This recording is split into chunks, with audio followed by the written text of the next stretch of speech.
Assalamualaikum warahmatullahi wabarakatuh.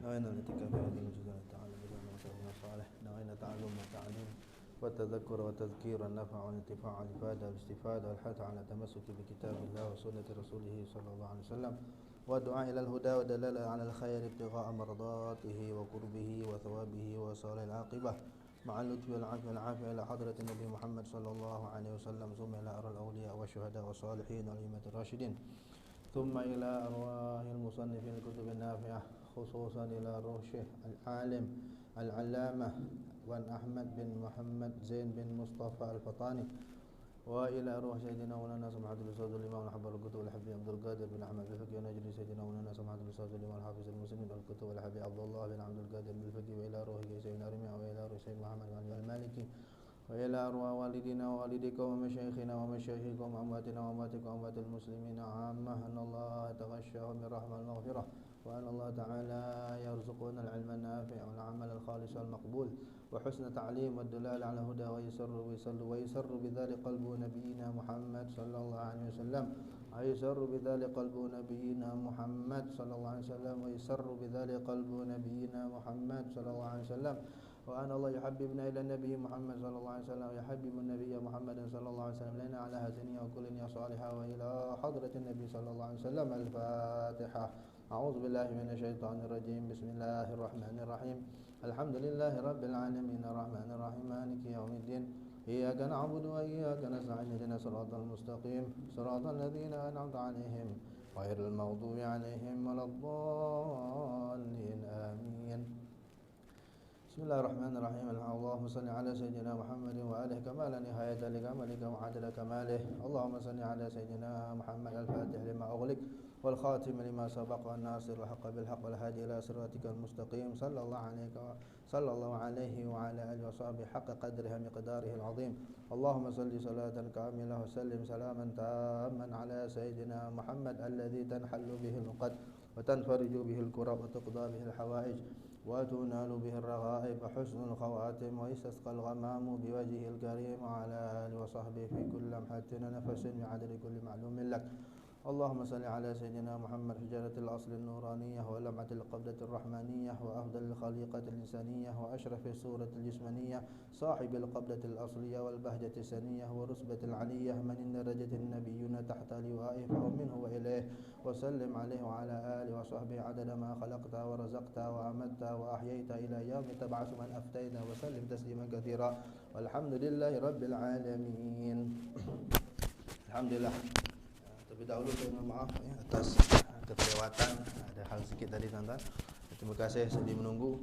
Mudah-mudahan Allah Subhanahu wa taala merahmati dan memberkati pengorbanan kita, apa yang kita buat sedikit untuk jalan Allah Subhanahu wa taala. Mudah-mudahan Allah Subhanahu wa taala dekatkan kita lagi dengan Allah Subhanahu wa taala dengan berkat majlis yang dibacakan sirah Nabi Muhammad sallallahu alaihi wasallam. Allah Subhanahu wa taala limpahkan rahmat ke dalam kampung kita ini. Allah limpahkan rahmat ke dalam keluarga kita, ke dalam diri kita dan khususnya dalam hati kita, yang mana Allah Subhanahu wa taala menyatakan Nabi Muhammad sallallahu alaihi wasallam itu rahmat. Wa ma arsalnaka illa rahmatan lil alamin, dan Nabi sallallahu alaihi wasallam sendiri menyatakan innama ana rahmatun muhdah, hanya saja aku ini rahmat yang dihadiahkan Allah kepada kamu. Maka beruntunglah orang yang senantiasa mengenang rahmat ini, menyimpan rahmat ini dalam hatinya, memahat nama ini di dalam hatinya. Mudah-mudahan sentiasa mendapat rahmat Allah Subhanahu wa taala, yang dengan rahmat ini kita dapat masuk syurga Allah Subhanahu wa taala. Amin ya rabbal alamin.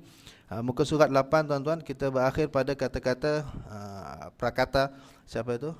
Al-Syekh Wan Ahmad, ya, dengan kata-kata beliau yang terakhir, Ar-Raji karama rabbihil ihsani Ahmad bin Muhammad Zain bin Mustafa Al-Fatani afallah. Afa di situ ain fa, ya, tambahkan alif tuan-tuan, kurang, ya. Afallah, yang Arab ni, Arab bukan Jawi tuan-tuan, ya. Ar-Raji karama rabbihi al-ihsani Ahmad bin Muhammad Zain bin Mustafa Al-Fatani afa, ain fa tu tambah alif. Kalau tak ada alif dia bunyi lain nanti. Affa. Ya, kalau tak ada alif dia bunyi apa? Affa ya'ifu. Lain makna, jauh makna, timur ke barat. Bahasa Arab jangan main. Silap baris, silap titik je mati orang. Uftul, ludahlah. Uftul pakai fa. Kalau tuan tambah titik, jadi apa bunyi dia? Uqtul, bunuhlah. Kan kalau lain tu, ludah jadi bunuh. Satu titik je miss atau terlebih, mati orang. Hati-hati tu bahasa Arab. Jadi di sini ain fa alif tambah alif. Boleh alif cacak, boleh alif layinah. Boleh alif yang macam ya tu. Afallahu ta'ala, semoga memaafkan Allah Ta'ala anhum, kepada mereka, wa an walidihim, dan kepada ibu bapa mereka, wa muhibbihim wal muslimin, dan pecinta-pecinta mereka, wal muslimin, dan semua orang Islam, amin ya rabbal alamin. Kemudian ada syair tuan-tuan. Saya tak tahu syair ni daripada siapa. Yang pasti rasanya bukan daripada Syekh Ahmad ini. Mungkin daripada mana-mana ulama yang membuat takris, membuat apa takris tu bahasa Melayu, kata macam pujian lah, kata-kata aluan kepada Syekh Ahmad ini, yang disebut ya asyiqi badrat tamami, ya asyiqi badrit tamami Muhammadi hadil wara lil millatil baydai. Ya asyiqi badrit tamami, wahai orang-orang yang asyik. Asyik ni cinta lah tuan-tuan. Bahasa Arab asyik tu tak jadi bahasa Melayu. Asyik masyuk tu cinta lah. Ya asyiqi, wahai pecinta-pecinta badrit tamami, sang bulan purnama. Siapa badrut tamam? Muhammadi, iaitu Nabi Muhammad sallallahu alaihi wasallam. Ya asyiqi badrit tamami Muhammadi hadil wara lil millatil baydai. Hadil wara, yang memberi hidayah, bimbingan, petunjuk kepada manusia. Itu nama istilah sifat Nabi kita Muhammad sallallahu alaihi wasallam, hadil wara. Hadi itu pembimbing, pemberi hidayah, pembimbing. Al-wara, sekalian manusia. Lil millatil baydai, kepada millah, kepada agama bayda, yang putih, terang. Bayda tu putih, mana terang. Agama kita cukup terang. Orang kata dah terang lagi bersuluh. Tak ada yang tersembunyi dalam agama kita, tuan-tuan. Semua jelas. Nabi SAW mengatakan, aku tinggalkan kamu di atas mahajjah bayda, di atas jalan yang terang. Semua apa benda yang Nabi SAW tak sebut dan tak ajar, apa benda tak ada, semua disebut. Sampai nak buang air pun diajar macam mana cara, nak makan, nak minum, nak segala macam. Sehingga orang kafir terkejut melihat sahabat mengajar bab tu kan. Sampai dia kata, allamakum nabiyyukum kulla syai', dia kata, Nabi kamu mengajar kamu segala benda ke? Naam, kata sahabat, hattal khara'ah. Sampai nak buang tahi pun, sampai nak keluar, nak buang najis pun, Nabi kami ajar. Kau ada kan? Orang kafir mana ada? Buddha pun tak ajar penganutnya cara buang air masuk tandas kaki kanan, kaki kiri, keluar kaki kanan, pakai apa? Tutup kepala, adab tandas. Pandai-pandai kau lah. Sebab orang Hindu, masya-Allah. Paling teruk buang air orang Hindu. Mana-mana. Saya pernah pergi India, bukan cakap cerita, saya pernah pergi India, duduk sebulan, saya tahu. Kalau cebok ni, kalau ada lecak pun jadi. Kat lecak tu dia boleh cebok. Cak. Bapak dia sakok, tunggu anak dia cebok kat situ. Jalde karo, dia kata, cepat. Kat lecak pun jadi. Na'udzubillah kan. Tapi Nabi kita masya-Allah diajar semua menjauh daripada orang, menyorok, jangan sampai bunyi terdengar, bau tercium. Menjauh, cari tempat yang jauh kalau nak buang air. Itu adab Nabi Muhammad sallallahu alaihi wasallam. Berlindung di balik, jangan sampai orang nampak kita, walaupun yang wajib tu pusat ke bawah. Kita cangkung, contohnya tandas tu tak ada tembok. Tembok dia 2 hasta je. Maknanya kalau kita berdiri nampak aurat lah, tapi kalau kita duduk tak nampak. Boleh, sah, cukup. Di China begitu teman katanya. Betul, siapa pernah pergi China? Dia tandas dia, partition dia tu, pengadang dia tu pakai apa? Tinggi mana? Boleh berbual dengan orang sebelah, sambil buang tu boleh berbual sebelah tu. Nampak sebelah, jiran menyebelah, jiran sepakat. Kita tak boleh gitu. Adab tak boleh, jangan bercakap, jangan sampai orang nampak. Jadi kalau kita masuk tandas masjid ada 10 tandas, cari yang paling nombor 10, paling ujung tu, paling jauh daripada orang. Sebolehnya lah, tapi kalau dah penuh mana yang dapat lah. Nabi SAW begitu, akan menjauh semungkin, menjauh sejauh mungkin daripada orang. Tak malu kalau kita minta maaf cakap, kita keluar angin bunyi orang dengar, malu tak? Malu. Contoh masjid surau kita tandas sebelah ni je kan. Bayangkan dia tandas, tuan-tuan. Orang nak buang air pun, ya Allah, tahan, jangan sampai kalau bunyi. Tiba-tiba bunyi juga, agak-agak je nak keluar tak? Lepas dia bunyi macam-macam kan, agak je nak keluar tak? Depan ni 10 ratus orang depan tengah tunggu kan. Tak keluar dia, saya rasa tuan. Dia akan tunggu sampai habis, tak ada orang, habis orang balik dah tutup surau baru dia keluar. Ini ajaran Nabi SAW, menjauh, ibta'id anin nas. Tuan baca kitab Bidayatul Hidayah, adab-adab tandas. Antara yang disuruh mula-mula menjauh, wabta'id wastatir, menjauh, menutup, bersembunyi. Jangan sampai orang nampak kita buang air. Jangan sampai orang terdengar kita punya suara-suara aneh itu. Apalagi sampai tercium bau-bau pelik itu. Ini semua marwah kena jaga tuan-tuan. Itu yang diajar oleh Nabi sallallahu alaihi wasallam. Hadil wara lil millatil baydai. Dia memberi hidayah, memberi bimbingan kepada manusia. Semua benda ditunjuk. Itu hadi. Salah satu nama Nabi kita Muhammad sallallahu alaihi wasallam hadi. Sayyiduna Hadin, Sayyiduna Muhtadin, Sayyiduna Hadi, Sayyiduna Muhtadi. Itu banyak nama-nama Nabi Muhammad sallallahu alaihi wasallam, antaranya Hadi, Muhtadi, yang memberi hidayah, memberi bimbingan dan juga mendapat hidayah, sentiasa mendapat bimbingan dari Allah Subhanahu wa taala kepada millah, kepada ajaran agama al-baydha, yang putih, yakni terang. Allah syukur, alhamdulillah Allah pilih kita jadi umat Nabi Muhammad sallallahu alaihi wasallam. Tak ada apalah kalau kita mengaji ni kita rasa lengkap tuan-tuan. Segala benda Nabi tunjuk. Tak ada benda yang tak yang kita rasa apa? Tak ada ajaran Nabi sallallahu alaihi wasallam di situ. Masalah apa pun, apa benda pun, subhanallah. Nak buat rumah, nak tu, nak ni, nak Allah, kalau nak cerita panjang tuan-tuan. Tapi itulah, mengajilah. Kemudian hadzir risalatu qad hawat, ni hawat, waw alif, alif tu buang. Siapa ada kitab waw alif ta tu kan, hawat. Hadzir risalatu qad hawat, alif selepas waw, hawat tu buang. Ha waw ta saja, terlebih alif, salah cetak ni. Hadzir risalatu qad hawat, pendek, hawat. Atwarahu wajalat, lamnya tak payah sabdu. Wajalat muhayya, bukan Profesor Muhayya ni, muhayya ni bahasa Arabnya muka, wajah. Wajalat muhayya husnihi lirra'i. Hadzir risalatu, risalah ini, kitab Badrul Tamam, kitab Syekh Daud, Syekh Wan Ahmad ini, qad hawat, benar-benar mengandungi, atwarahu, apa tu taur, keadaan-keadaan, sirah lah, senang faham. Taur itu proses-proses daripada Nabi sebelum lahir. Nabi SAW masih jadi nur, daripada nur jadi apa, masuk dalam sulbi ini. Nabi Adam pindah kepada sulbi Nabi Nuh, Nabi Syekh terus, itu nama taur. Tauran. Apa bagian itu? Proses, fase demi fase kan. Fasa sebelum fasa ketika jadi berupa nur, fasa masuk dalam dititipkan pada Nabi Adam. Kemudian taur yang berikutnya, ini bahasa Arab taur, apa bahasa Melayu panggil? Fasa kan? Fase ke apa? Proses tak tahu, itulah, itu taur. Jamaknya atwar.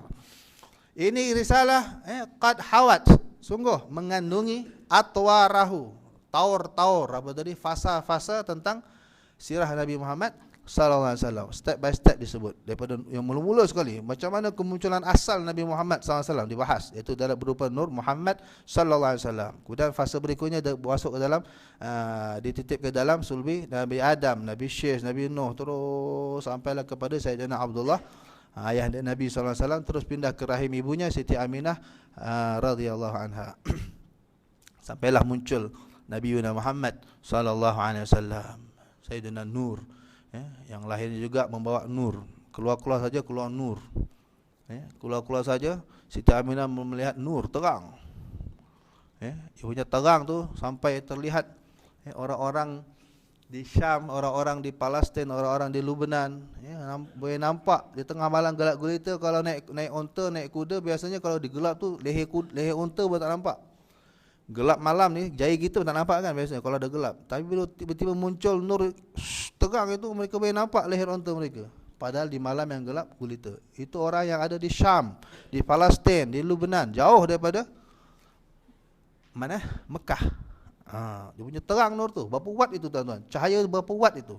Nur itu yang keluar mengiringi lahirnya Nabi Muhammad sallallahu alaihi wasallam. Disebut oleh Al-Habib Ali Al-Habsyi dalam maulidnya, dan banyak ulama-ulama sebut dalam sirah maulid mereka kejadian itu. Adha'a lahu ma bainal masyriq wal maghrib, ma bainal qusuri hatta apa itu hatta apa itu hatta yura qusurur Rom, sampai adha'at lahu qusurur Rom, gedung-gedung di Rom, di apa Rom mana tu, di Itali, bagi jauh pun terang menerang. Cahaya apa yang muncul di satu tempat yang terangnya sampai sebegitu jauh, ribuan kilometer. Itu nur Nabi Muhammad sallallahu alaihi wasallam yang muncul mengiringi kelahirannya. Itu dah tapi dah pecah lagi tuan-tuan. Kalau nur yang asli itu, lagi tak boleh bayang. Yang mana Allah letak di dahi Nabi Adam, malaikat tengok sujud, kagum, takjub, hormat kepada Nabi Adam alaihi salam. Ya. Jadi katanya hawat atwar, wajalat dan jalaya jelu menerangkan, mencerahkan, muhayya husni. Ini risalah aku, mungkin saya karangan, mungkin juga syair daripada Wan Ahmad. Itu syair siapa ni? Tak, bukan. Itu nanti sebetulnya sini. Di sini tak, ini kata aluan daripada, tak tahu, mungkin Syekh Ahmad sendiri atau orang lain. Dalam bentuk syair memuji. Itu biasa tuan-tuan. Ulama sama ulama, bila mereka melihat karangan orang lain tu hebat, mereka tak segan nak puji. Ini ulama hakiki, ulama rabbani, ulama yang kita mesti ngaji dengan dia tuan-tuan. Ulama yang tak segan nak puji ulama lain. Jangan setengah-setengah ulama, setengah-setengah ustaz, dia kutuk ustaz lain. Itu ustaz tu tak boleh pakai, kau jangan mengaji dengan dia. Kalau betul tak boleh pakai tak apa itu. Tapi kalau orang ni yang betul hebat, dia tak segan. Tanda-tanda kata Imam Abdullah Al-Haddad, wa adallu dalilin ala aqli rajuli thana'uhu ala aqranihi. Dalil paling jelas kepada kebijaksanaan seorang laki-laki, seorang ulama, apa dia? Nak tahu ulama tu bijak tak bijak, berakal tak berakal, sana'uhu ala aqranihi. Dia sentiasa puji ulama-ulama yang sezaman dengannya. Pergi mengaji dengan dia, masya-Allah, dia orang hebat. Pergi mengaji dengan dia. Saya tak tahu apa, saya boleh sikit-sikit. Tuan-tuan ada orang hebat, pergi mengaji. Gitu. Dia tak rasa dia paling hebat, dia tak rasa dia paling betul.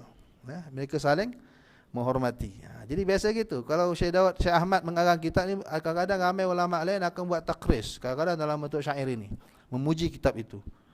Jadi menyokong, makna memberi sokongan kepada kitab tersebut. Jadi biasa tuan-tuan boleh tengoklah buku-buku tu ada kata-kata aluan. Biasa kalau kita buat buku kata-kata aluan dari mufti kan. Itu sokongan itu. Kata-kata aluan dari Jakim, kata-kata aluan dari mana-mana ustaz lah. Kita akan sisipkan dalam buku kita sebagai penyokong.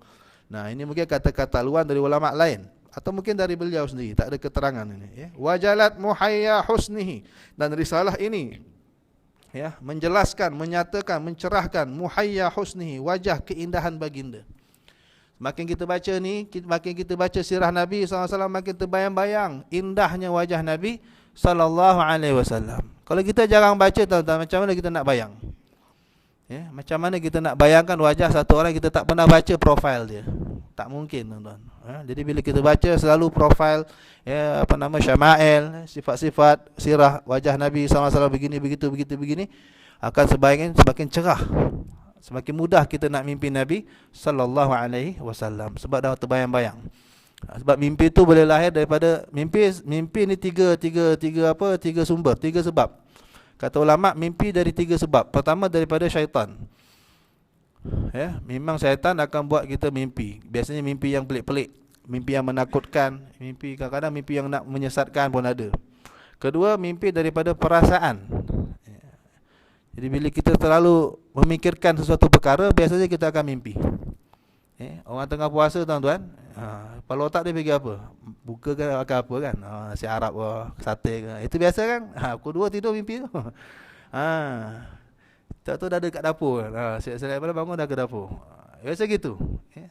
Yang ketiga, minar rahman. Mimpi itu datang daripada Tuhan. Memang Tuhan bagi.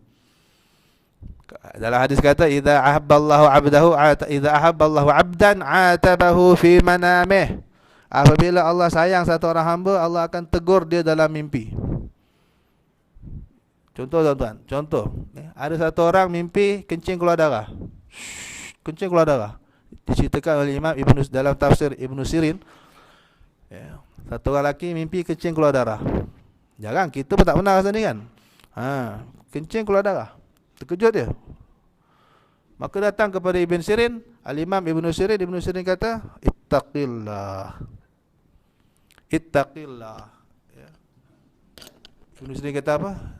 Takwalah kamu kepada Allah. Fa innaka ta'tin imra'atak wahya haid. Sebab kamu ni selalu bersama isteri dalam keadaan dia masa haid. Tercengang dia. Memang betul.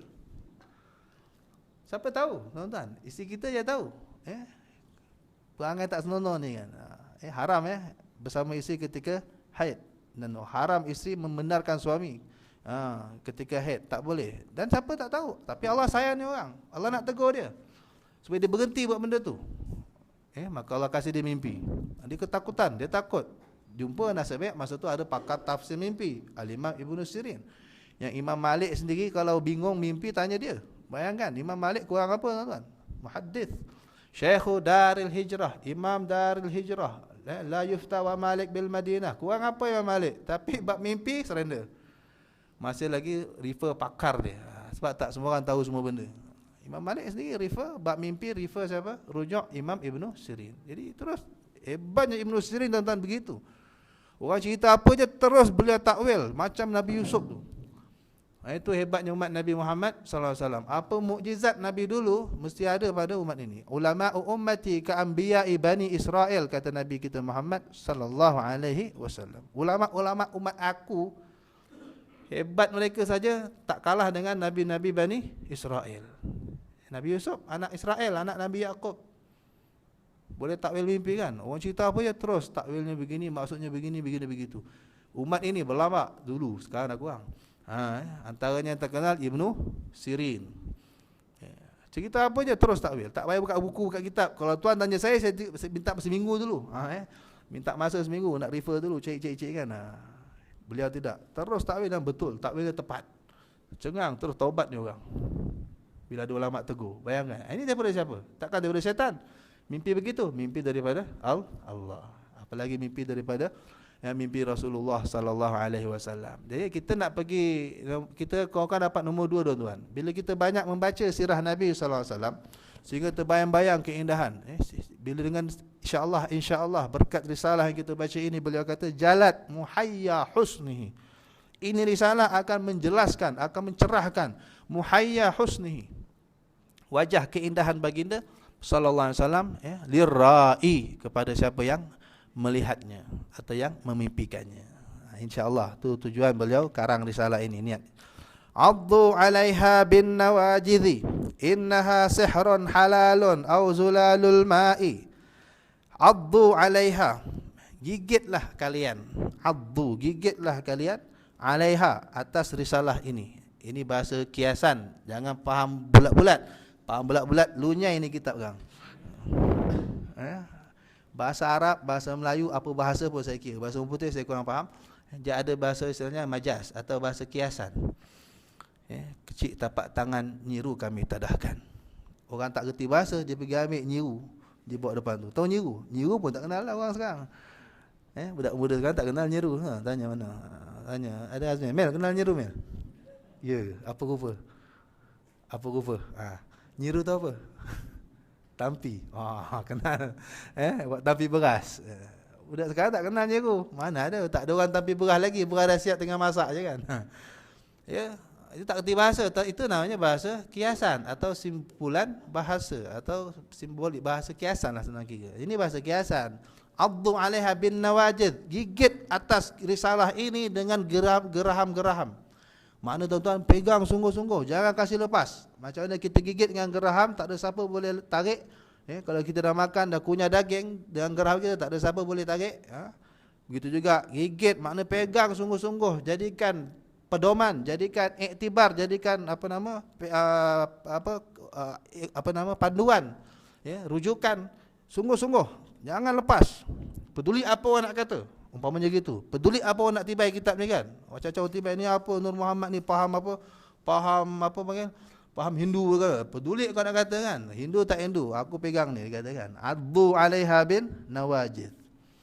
Sebab Syekh Ahmad dah tapis Ya. Dah tapis, cukup tapis dah. Kalau nak cerita warak ustaz sekarang ke warak Syekh Ahmad, nak tanya lah. Warakan siapa? Nak adu warak orang katakan. Siapa lebih warak? Ulama dulu ke ulama sekarang? Ini Syekh Ahmad dengan ustaz-ustaz paling warak zaman sekarang pun tak boleh lawan waraknya tuan-tuan. Kalau nak cerita mereka tak reti ke hukum menyebar hadis palsu? Mereka tak semak status dulu kah?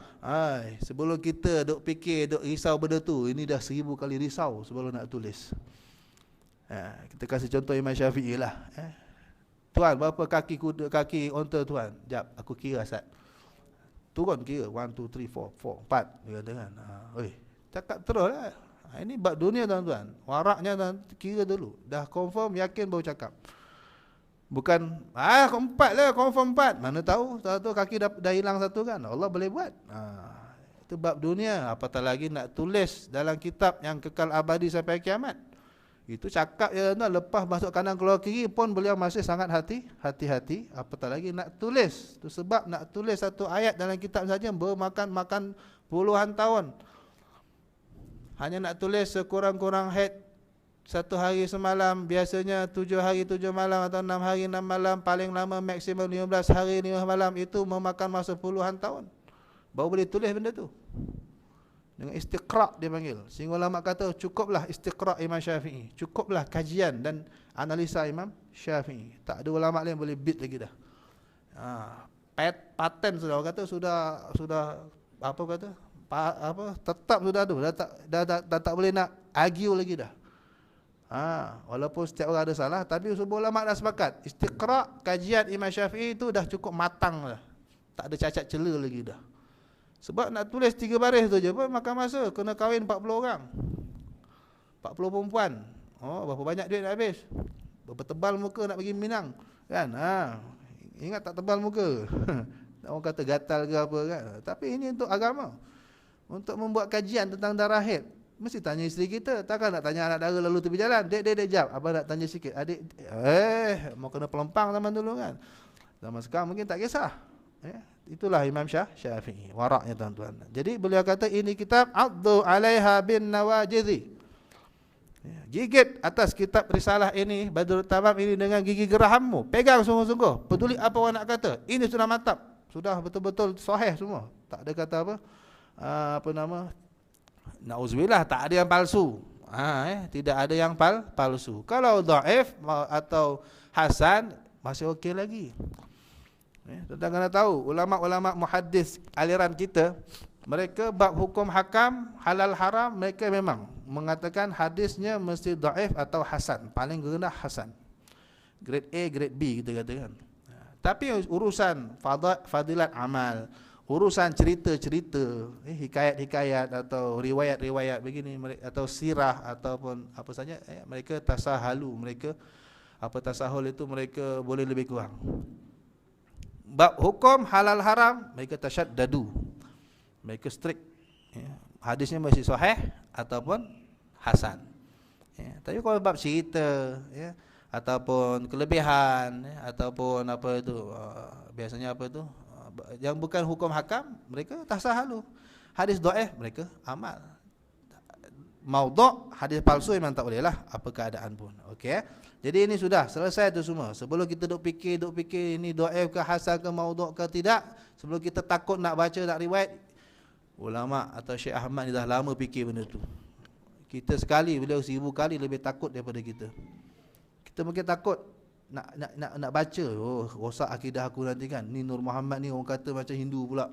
Ada pula sistem titisan daripada Nabi Adam menetes ke Nabi Syekh menetes ke Nabi Nabi Nuh menetes. Kan titisan tu kan macam orang Hindu punya orang Hindu punya pahaman, istilah kelahiran semula tu kan.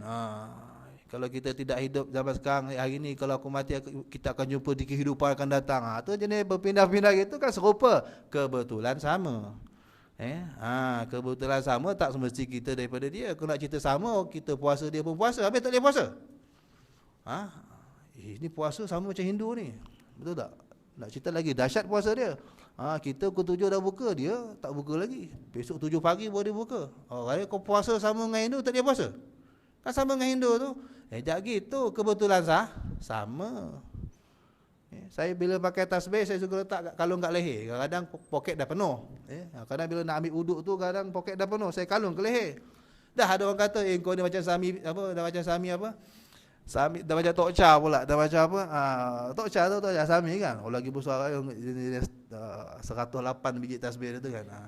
Kita 100 dia 108. Apa masalah kan? Nak gantung atas tasbih, nak pegang tak ada tempat. Nak ambil uduk, kocek dah penuh. Galunglah.